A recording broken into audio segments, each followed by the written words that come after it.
Just an additional question for the panel, and Madeline, you brought to bear the fact that frequently in the medical enterprise we talk about morbidity and mortality on a population basis. You've made it very personal, which is important. The other thing, though, to Nancy's comment, you talked about measurability, and new endpoints are so critical when they're measurable and can be a common currency between practitioners, regulators, and others. So the question for the panel, what is the role of patients in redefining new endpoints, and how do we make them sufficiently quantitative so that they can be utilized in multiple settings?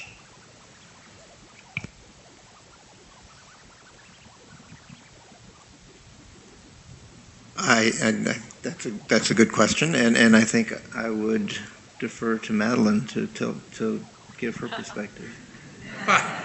Sorry.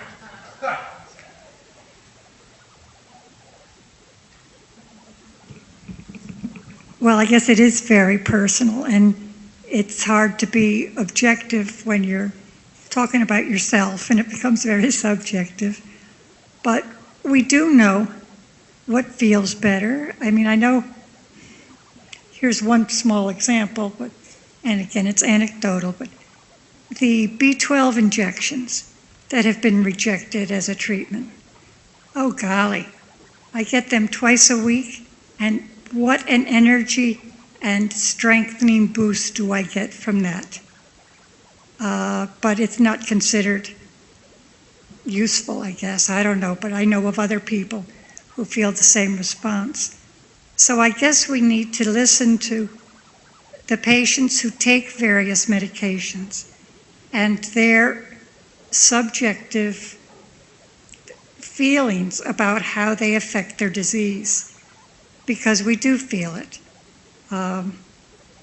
every day, and we feel the strength. I can feel when my hands are pretty minimal, but some days I can actually feed a little bit to myself, and some days I can't. So I don't think I'm answering your question, but it is how we feel.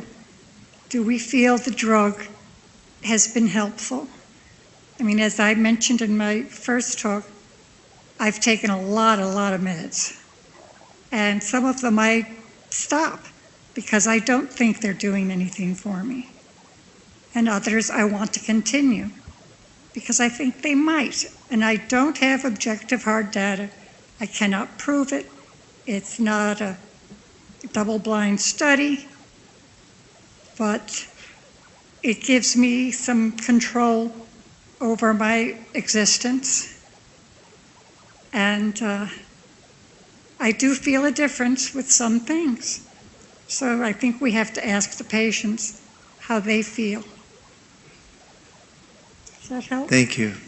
And I think you did answer the question, and I gave it to you because I certainly didn't have an answer.